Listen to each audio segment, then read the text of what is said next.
Hello friends, चलिए CA inter के बारे में कुछ बात करते हैं। कुछ क्वेश्चंस के आंसर्स मैं यहाँ आपको देना चाहूँगा, जिसमें सबसे पहला क्वेश्चन कि सर हमें एक ग्रुप देना चाहिए या दोनों ग्रुप देने चाहिए।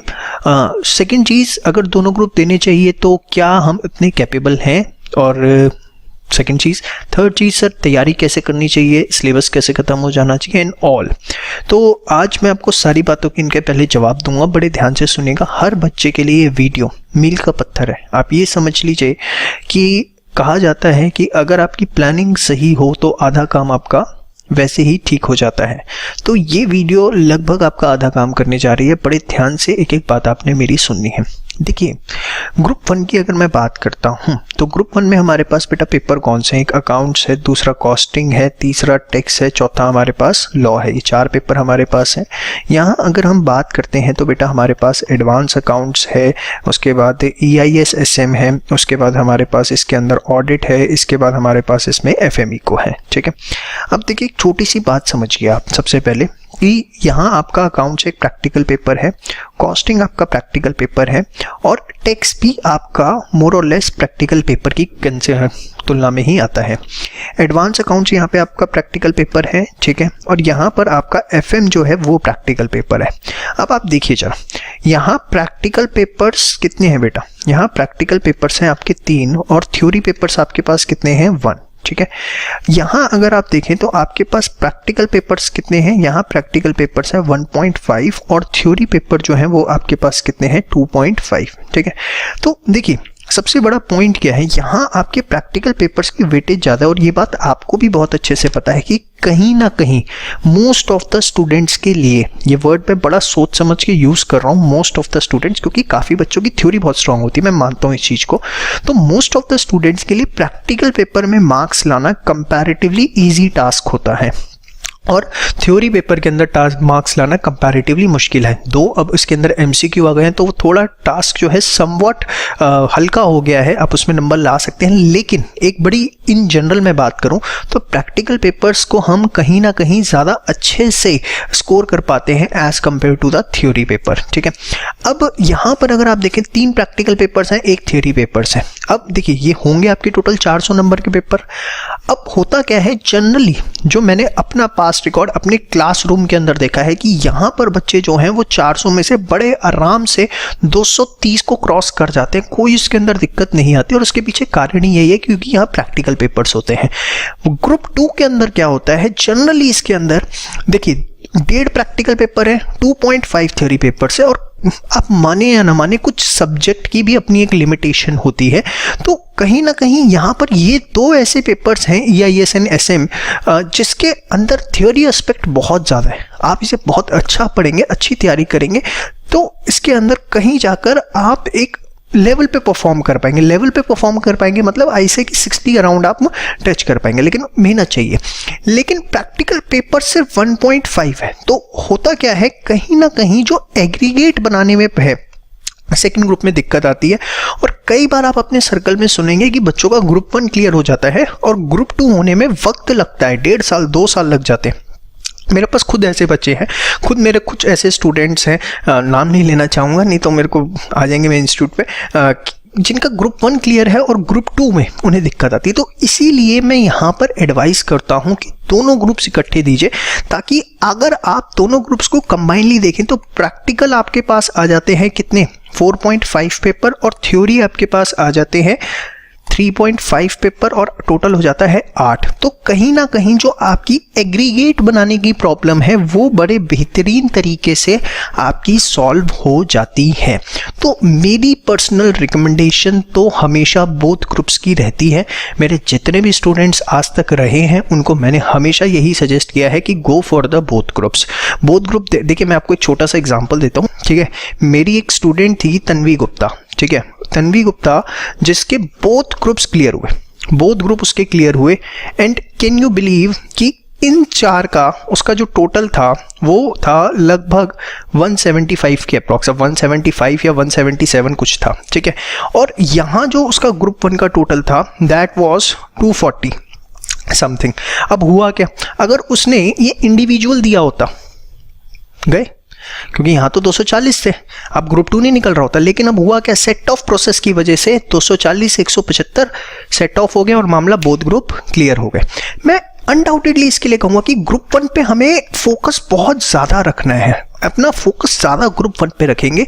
ग्रुप 2 पे फोकस कंपैरेटिवली, मैं ये नहीं कहूँगा कंपैरिजन में कि कितने परसेंट कम, कंपैरेटिवली कम रहेगा। ग्रुप 1 पे फोकस ज़्यादा रहेगा। 3 प्रैक्टिकल पेपर्स है, सेट ऑफ बनाने में बहुत ज़्यादा हेल्प करते हैं। देखिए मेरी पर्सनल स्ट्रैटेजी है जो मैं अपने क्लासरूम के अंदर फॉलो करता हूँ। तन्वी गुप्ता का मैंने आपको एग्जाम्पल दिया, सिमिलरली आकांक्षा सिंगल लास्ट ईयर, उसका भी यही एग्जाम्पल है। उसका ग्रुप 2 अगर आप उठा के देखते हैं तो दैट वॉज अराउंड 196 197। ग्रुप 1 के अंदर काफ़ी अच्छे मार्क्स थे, वो सेट ऑफ हो गया and ultimately she cleared. So there are lots and lots of examples. तो प्लीज़ अगर आप मेरी बातें मानते हैं, सुनते हैं, तो मैं आपको यही बोलूँगा कि दोनों ग्रुप के लिए जाइए, मत सोचिए। ग्रुप 1 निकल भी है ना बेटा, मानो या ना मानो, ग्रुप 2 निकालने में अकेले दिक्कत आती है। सिर्फ उन बच्चों के लिए ग्रुप 2 अकेला ठीक है जिनकी थ्योरी कमांड अच्छी है। वक्त बहुत कम होता है, 8 महीने में कोई चाह के भी आपके राइटिंग स्किल्स नहीं इंप्रूव कर सकता। जो आपने पिछले 19 सालों में अपने अंदर इनबिल्ट कर लिए हैं वो तो रहेंगे ही रहेंगे। अब जिनके राइटिंग स्किल्स थ्योरी के बहुत अच्छे नहीं होते उनके लिए ग्रुप 2 इकलौता निकालना थोड़ा सा मुश्किल टास्क है। Again I am not saying कि नहीं हो सकता, तो मेरी रिकमेंडेशन यही रहेगी कि आप दोनों ग्रुप दें। पॉइंट नंबर 1, ठीक है। पॉइंट नंबर 2 आता है, सेकंड आता है, क्या सर मैं बोथ ग्रुप इकट्ठे दे पाऊंगा, इतना सारा बर्डन ले पाऊंगा एंड ऑल। तो देखिए ऐसा कुछ भी नहीं है, ये सिर्फ आपकी मेंटल फिलॉसफी है। एक systematic planning and the consistency in the studies, सिर्फ ये ही 2 तरीके हैं जिससे आप सीए इंटर निकाल सकते हैं। मैं आपको बता दूं, अगर तुम मुझे ये प्रॉमिस करते हो कि मैं कंसिस्टेंसी मेंटेन कर सकती हूँ, आप 6 घंटे पढ़िए डेली। मुझे मतलब नहीं है कि आप 12-12 घंटे पढ़ें या आप कितना पढ़ें, 6 घंटे भी पढ़िए, लेकिन आप मुझे प्रॉमिस करिए कि सर हाँ 6 घंटे हम पढ़ने के लिए तैयार हैं, जो आप कहोगे वो करने के लिए तैयार है। फिर रिस्पॉन्सिबिलिटी मेरी है, चंदन पोद्दार की। जी हाँ, देखिए सीए इंटर के बोथ ग्रुप कोई बवाल नहीं है, मैं आपको बता रहा हूँ, ये बात आप सुन लीजिए। सिर्फ और सिर्फ आपकी मेंटल फिलॉसफी है। अगर आपने सोच लिया कि आप नहीं कर पाएंगे तो आप नहीं कर पाएंगे, और आपने सोच लिया कि yes I can, then definitely you can. No one can stop you. ये आप मेरी बात बहुत अच्छे से सुन लीजिए, बहुत इंपॉर्टेंट बात है जो मैं आपको बता रहा हूँ। तो कोई इफ एंड बट का थॉट मत लाइए। I will strictly advice you, मत सोचो। मैं आपको एग्जाम्पल दूंगा, एक छोटा सा, नाम नहीं लूंगा बच्चे का, अब सीए बन चुका है 2011, गुप्ता जी बोल देता हूँ, चलो तो गुप्ता जी पहचान गए हो तो माफ करना। गुप्ता जी हमारे 107 नंबर लाए सीपीटी में 200 में से। बोथ ग्रुप देना था, सेम इसी तरह की दुविधा में थे कि नंबर थोड़े कम है, मार्जिन पे पास हुए हैं, क्या हमें बोथ ग्रुप देना चाहिए। गुप्ता जी ने बोथ ग्रुप दिए। 2011 जून के अंदर उन्होंने सीपीटी दिया था और 2012 मई के अंदर आईपीसीसी दिया था, और गुप्ता जी ने आईपीसीसी के बोथ ग्रुप निकाले। 700 में से उनके, जहाँ तक मुझको याद आता है, 390 नंबर आए थे, जहाँ तक, शायद मैं गलत हूँ बट जहाँ तक मुझे याद आता है 700 में से 300 नंबर थे। Now he is a chartered accountant practising with a good firm.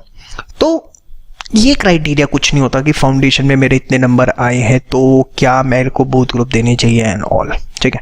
आप डे 1 से चलिए और देखिए पिछले 8 सालों की एक रिसर्च मेथोलॉजी हमारे पास है जिस पे हमने लगातार 8 साल काम किया है, और इस 8 साल के अंदर मैं पूरे विश्वास के साथ, और इसके अंदर 1% भी छूट नहीं है जो मैं आपको बताने जा रहा हूँ।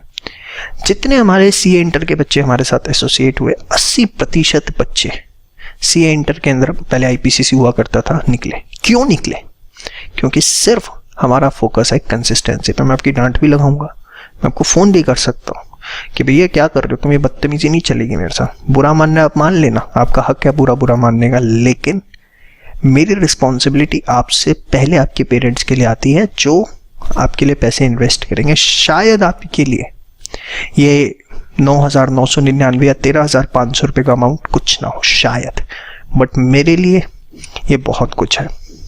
Not from the earnings point of view, नहीं, उस पॉइंट ऑफ व्यू से नहीं, खाटू श्याम बाबा के आशीर्वाद से उस पैसे की वहाँ पे ज़रूरत नहीं पड़ती, लेकिन वो जो कंसिडरेशन है, चाहे वो 1 रुपये की भी है, that matters a lot and I want to give the real worth of that. That's my promise. And बाकी आपका डिसीजन है, आप 1 ग्रुप देना चाहते हैं, बोथ ग्रुप, उस पर मैं बट मेरी पर्सनल रिकमेंडेशन और आप मेरी एडवाइस मानेंगे तो मैं तो आपको सिर्फ बोथ ग्रुप के लिए ही सजेस्ट करूँगा. ठीक है, तो आप इन सब चीज़ों की चिंता ना करें.